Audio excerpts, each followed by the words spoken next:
Welcome to my channel. I'm Scott, and in this video we're going to talk about I-bonds. In each video I like to start with a high-level explanation on what the topic is. The next slide is how to calculate the interest rate on I-bonds, the risk and return, interest income and how it's taxed. The most important question is where can I buy these bonds, the historical rates, and the November rate. A Series I bond, I stands for inflation. That's a US government bond, and it was first issued in 1998. It pays interest in two ways. There's a fixed component and a variable inflation component. And the inflation rate is adjusted every 6 months in May and November. So if you hold this bond, your rate will change every 6 months based on inflation. These bonds have a 20-year maturity date and a 10-year extended maturity, so you could hold them for 30 years. But you have to hold it for a minimum of 12 months. After 12 months, you can redeem the bond for your entire principal amount plus your accrued interest. But you have to remember, if you cash in the bond within 5 years, you lose the last 3 months of interest. So let's just say, for example, you hold the bond for 18 months. You only receive 15 months of interest. So if you hold it for 12 months, you're losing 25% of your interest, because you only get 9 months of interest on the 12-month bond. So the purpose of the bond is to give investors a little return, but a hedge against inflation. You could also buy TIPS, Treasury Inflation Protected Securities, and you could buy this on pretty much any brokerage account. So if you have E-Trade or Ameritrade or Robinhood, you can buy through that. And most people buy inflation bonds electronically, but you could get paper bonds using your federal tax return. We'll talk more about this later. So let's talk about how the interest is calculated. First, let me explain the inflation part. The inflation is based on the CPI-U. That's a consumer price index for urban households. So the CPI-U is a change in prices paid by urban consumers for a basket of consumer goods and services. To calculate the rate on the I-bond, it's the fixed portion plus the inflation portion.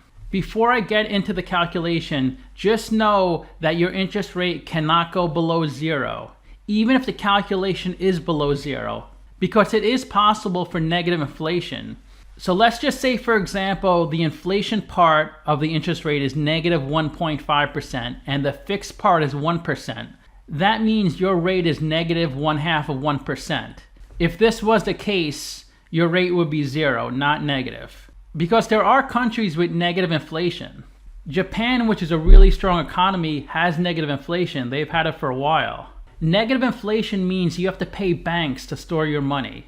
So if we had negative interest rates and we put $10,000 into a savings account, after 1 year, we would have something like $9,900, which is really crazy to think of, having to pay someone to hold your money. That happened with oil in April 2020. Rates were negative. These big tankers didn't have anywhere to put their oil, so they had to pay people to take the oil, instead of the other way around of selling oil to people. But it's not like you went to the gas station and the attendant paid you to take gas from them. The negative was due to derivatives and option contracts. So really low inflation is bad. 0% inflation or under 1% inflation, or negative even worse, is not good. So you don't want really low inflation or really high inflation. Like in Venezuela, I just looked and it was 1,200%. So the value of their currency is eroding day by day. You want inflation to be like 3, 4, 5%. You want your economy to grow a little bit each year. You don't want things to get so out of whack. You want to keep things at a moderate pace. That's the ideal situation, is around 3, 4, 5% inflation for the US economy, which it usually is. Not lately. So let's talk about calculating the interest rate on the I-bond. You first take the fixed rate plus 2 times the semi-annual inflation rate plus the fixed rate times the semi-annual inflation rate. So I think the fixed rate on the I-bond is 0% this year, and I think last year too. But let's just pretend it's 0.3%, so it makes a little more sense in the calculation. Let's say the semi-annual inflation rate is 2.3%, which indicates inflation is 4.6%. I know it's a lot higher now, but this is just an example. So to calculate the rate on the I-bond, you take that 0.3%, which is 0.003, plus 2 times the semi-annual inflation rate, plus the fixed rate times the semi-annual inflation rate. And that equals 0.3%. I think it's easy to look at in percentages. Plus 2 times 2.3%, 4.6%, plus 0.0069%, which is pretty much nothing. So the annual interest that's accrued in the I bond is 4.9%. It's actually 4.9069%, but this is more of a rounding error. It rounds to 4.9%. So as you can see, when inflation goes up a lot, the rate could get really high. So let's talk about the risk and return. I bonds are considered low risk investments because they're backed by the full faith of the US government. And your redemption value for the bond can't really decline. So if you bought a bond from GE, General Electric, that bond trades in the open market. And if GE really struggles as a company, the value of that bond can decline. And if GE goes bankrupt, you get nothing back. But the US government can't really go bankrupt. Theoretically it can, but it's very unlikely. Generally, over a few year time frame, the returns on I bonds are lower compared to similar bonds. During high inflationary periods, I bonds are great, like right now. And you could purchase these bonds for as little as $25 up to $10,000. You could only buy up to $10,000 a year because they're linked to your social security number. So if you have millions of dollars invested, you can't really hedge much with $10,000. But if you have $50,000 to $100,000 investment and you want to put $5,000 into I bonds, that could be a good percentage of your portfolio. And if you're married, you and your spouse can both have $10,000. So that could be $20,000 a year. Now let's talk about taxes. Interest on the I bonds is taxed at the federal level, which is the high rate, 10% to 37%, depending on how much money you make. If you're a college student, you probably pay 10%. But if you're a high-power CEO, you pay 37%. But you don't pay any taxes at the state level or local level. If you live in Nevada, it doesn't matter. You don't pay state taxes on anything. But if you live in California, it's like 11%. And remember, the I bond is a zero coupon bond, so you don't get any interest until you redeem the bond. So if you hold the bond for 30 years, you get nothing until the very end. So the interest is added to the principal. So the interest is compounded, so you receive interest on interest. And you could pay taxes using the cash method or accrual method. If you choose the cash method, then tax is only applied when the bonds are redeemed. So you don't pay any taxes, but you pay a huge lump sum when you redeem the bond. But it won't matter at that point because that's when you'll get paid, so you can use that money to pay taxes. On the other hand, you could use the accrual method, which means you pay taxes every year based on the interest you earned. So you're out of pocket those taxes every year until you redeem the bond. So within the same calendar year, if you sell the I bond and use that money to pay for college, then you might be able to avoid any taxes. This is only for qualified institutions, so mostly private colleges. Any reputable college is private, like a UCLA, Notre Dame. I'm not sure if for-profit colleges will be eligible, like University of Phoenix. But you could either look on the IRS website or talk to your accountant. So the most important question is, where do I buy these bonds?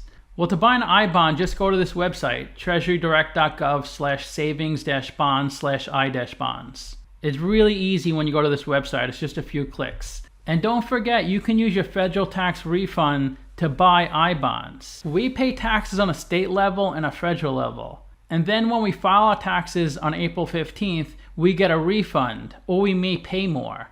So if you pay federal taxes, this doesn't really matter. But if you get a refund, say $2,000, you can tell the government to use that money to buy I bonds.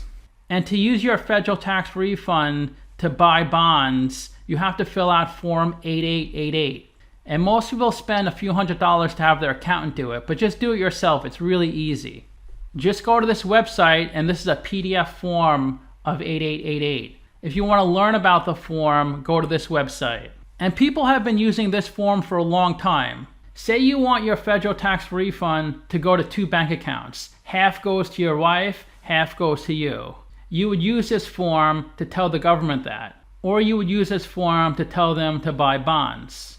If each year your entire federal refund goes to your personal bank account, you wouldn't need to fill out this form, because when you file your taxes, you could just list that account. But if it goes to multiple accounts, or you want to buy bonds, or a combination, then you would need to fill out this form. The government first started selling inflation bonds in '98. You can see it peaked right away at 7.5%. But remember, it's adjusted every 6 months. So you only get this rate for 6 months. Then when it's adjusted down or up, you get that rate for 6 months. So you can see there's been sometimes the rate is 0. So you don't get any interest. Currently, the rate is above 9%. When it reset in May 2022, it was above 9%. And it's going to be even higher when it resets this month in November. When you buy the I-bond and the government says the fixed rate is 0.5%, you get that fixed rate for as long as you hold the bond. But the inflation part changes every 6 months. This screenshot is directly from the government website. The current rate for I-bonds is 9.62%. So if you buy the bonds anytime between May 1st and October 31st, this is the rate you get. But November 1st, it's going to change. It's definitely going to go up. And this girl made a video and calculated the rate. Here's her website if you want to read more about her or watch the video. And she's saying the rate should be about 12.4%, which I think is pretty close to what it should be. But just remember, things don't stay high forever or low forever. When things go up, people think they will always go up. And when things go down, people think they will always go down. Just like oil is not sustainable above $100 a barrel, maybe for a short time frame, like 6 months, a year, maybe 2 years. But in a longer time frame, oil is going to average around probably like $70, $60, $80. Same thing with inflation. In the US, in a long time frame, inflation can't be double digits. Maybe it will be for a few months, maybe a few years, but in a long time frame, like 5 years, 10 years, 20 years, there's no way the average inflation could be above 10%. So you may get this 12.4% for 6 months, which is great. So that's 6.2% return in that 6 months. But at some point it will come down. But a lot of people are taking advantage of these high rates now, so maybe you should as well. Thanks for watching the video. I hope you learned something new. Please subscribe, comment, leave a like. Talk to you soon.